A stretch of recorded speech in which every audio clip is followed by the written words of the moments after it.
got a chance to see the new Valentine's film, Heart Eyes. Let's talk about it right now.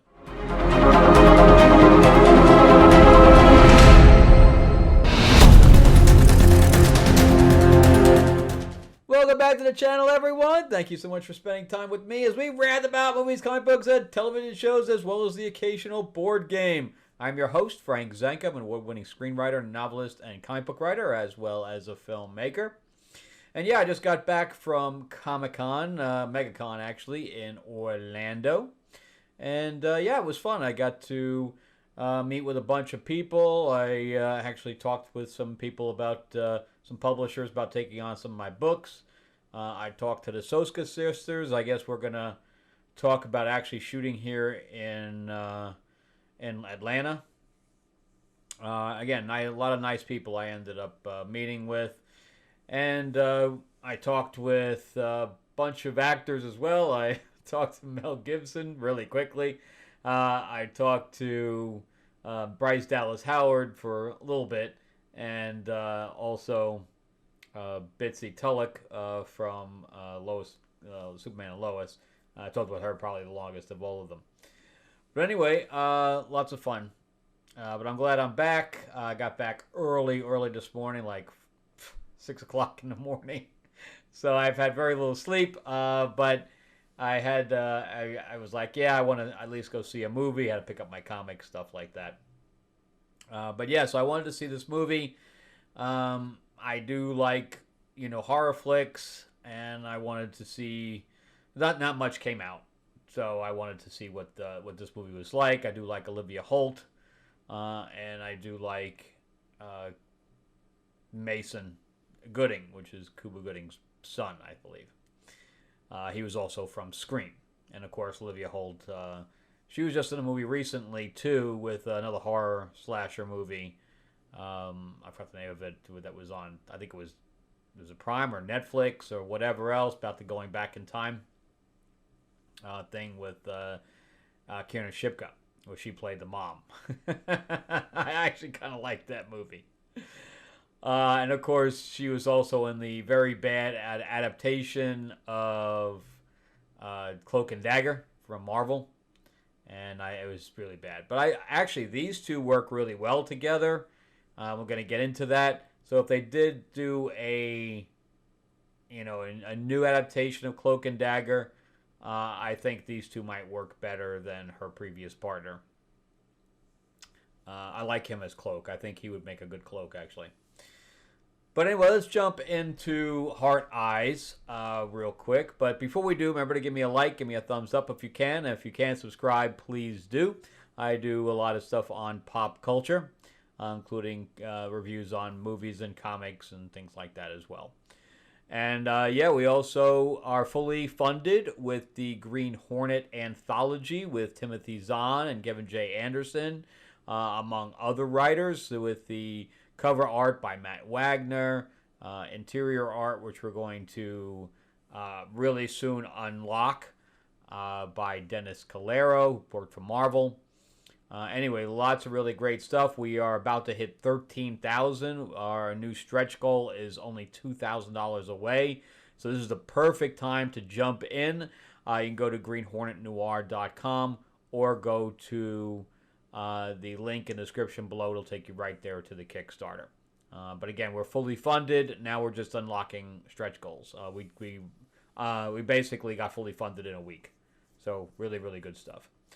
All right, so let's jump into this. And so this is, I'd like to say that it is a horror movie, but it really isn't. It really isn't. It has some blood and guts in it, and it has some jump scares to it. It is a semi-slasher movie, but I would say it is more of a romantic comedy with a slasher movie kind of stuck into it that makes the plot move along. So instead of the plot moving along because of the romance, it's moved along because of the killer. So I have this director, Josh Rubin. I looked up on IMDb, and I've never seen anything that he's done. This is the first day I've ever seen that he's done. Then you have 3 writers on the thing. 2 of them are the writers on Freaky, and you can definitely see the if you've seen Freaky, you could definitely see the same kind of style with this one as you do in Freaky. And and Philip Murphy, he only has 2 writing credits, and one of them is the hitman's girlfriend or whatever, the hitman's wife, and the other 2 have a little bit more, but they wrote that Freaky movie together. So those are more of a writing team. The other guy, I don't know, he just kind of got stuck in there. But these guys, well, one of the guys, he wrote all the paranormal movies outside of the first one. And he also wrote Happy Death Day to You. So the second Happy Death Day movie. So anyway, that's the kind of tone this thing has. It does not take itself seriously. That's why I really can't call it a horror movie, because it's more of a comedy with that. I don't know, it's got these 2 tones to it all the way through, right? So it's like funny comedy thing, and then people dying, really bad deaths and blood and guts. And it was also good to see Jordana Brewster. She is, of course, from the Fast and the Furious series. I don't get to see enough of her. I think I like her a lot. And of course, there's all these pop culture references thrown in there, mostly with romantic comedies, like the best friend Monica is like, and it's a great thing to love, actually, stuff like that. So where they're kind of like throwing names out of other romantic comedies, and they're just waiting for you to catch on to it. But yeah, so the killer is okay. It does have, because Mason Gooding is also from Scream, so it has a little bit of Scream vibes to it as well. So I'm not really sure what to say about this movie for the most part, except for the fact that it just does not take itself seriously. And every time you kind of think they are going to take it seriously, at that point, they don't. Like, they're literally hiding from the killer, and they sit there and they go, I thought it was going to be like the worst night of my life. People have been dying all around them. They thought when they were sitting there and, huddled, and like, I thought it was going to be the last, worst day of my life. And they're like, but it hasn't been, because I'm with you, It gets really, really weird.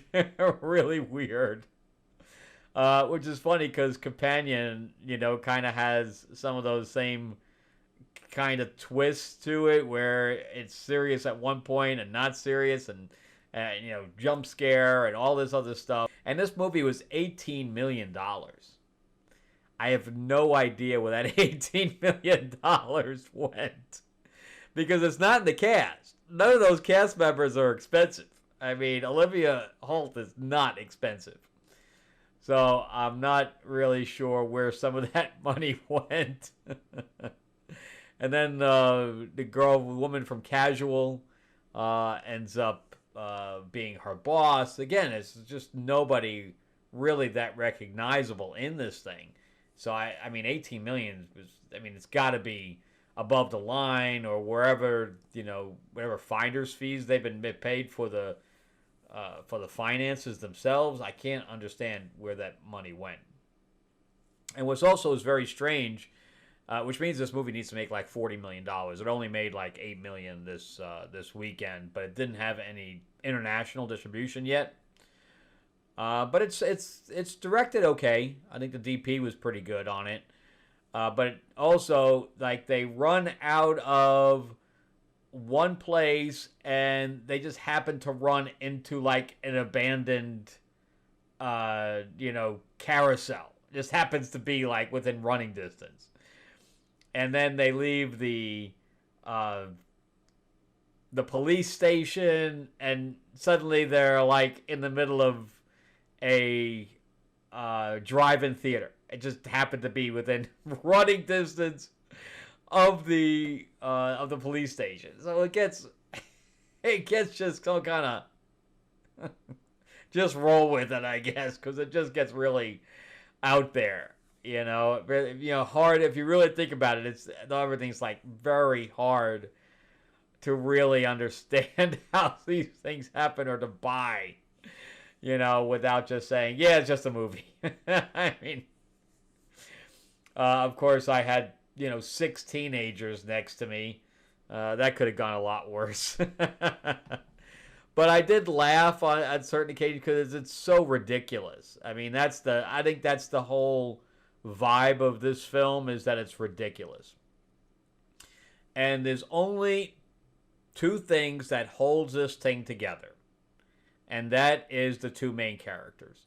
Olivia Holt and Mason Gooding keep this film together. There's what gives this movie the charm. If it wasn't for that charm that these 2 bring, it wouldn't work. It wouldn't work at all. I'm not even sure it does work, but at least it was watchable with the fact that these 2 had such great chemistry and pulled it off. And then you have Jordana Brewster and her partner, because she's a cop, and her name is Shaw and his name is Hobbs, and she literally goes, Hobbs and Shaw, like the movie? So it's like, why is that even in there? What does that add to anything? So, I mean, some of the stuff I rolled my eyes at, but, for the it was enjoyable. Just don't think about it. Just don't think about this movie at all, and it'll be more palatable. But it is fun, and again, the main actors hold this thing together a lot more than it should be. It isn't the script, that's for sure, that holds this together. It's the script is actually not very good, but the director was able to pull some good, jump scares out of it, and some, kills, some, really horrible kills. But it doesn't really take anything in a new direction. This is not like something you've never seen before. So it just kind of is what it is. And that's really how to look at this. It is what it is. It doesn't shy away from it being a kind of a spoof on the horror genre. It spoofs itself. I don't know how else to describe this film. But if you know what you have walking into it, you might enjoy it. If you're not into ridiculous, then you're not going to like it. I mean, that's how it is. So if you just walk in there just saying, yeah, I'm just going to have a good time, put my brain in the back of my head, and just watch, some actors have a good time on screen, then you're going to be fine. If you're looking for anything of substance, ain't there. It is not there at all. Anyway, that's it for me. Thank you guys so much for watching. I greatly appreciate it. And yeah, if you can, give me a like, give me a thumbs up if you can, and subscribe to the channel. It's free. And then yeah, we're about to hopefully with the next $2,000, we're going to be unlocking some stretch goals for Green Hornet Noir anthology for the 90th anniversary. Again, go to greenhornetnoir.com or click the link in the description below. I'll see you guys on the next episode. Thanks for watching.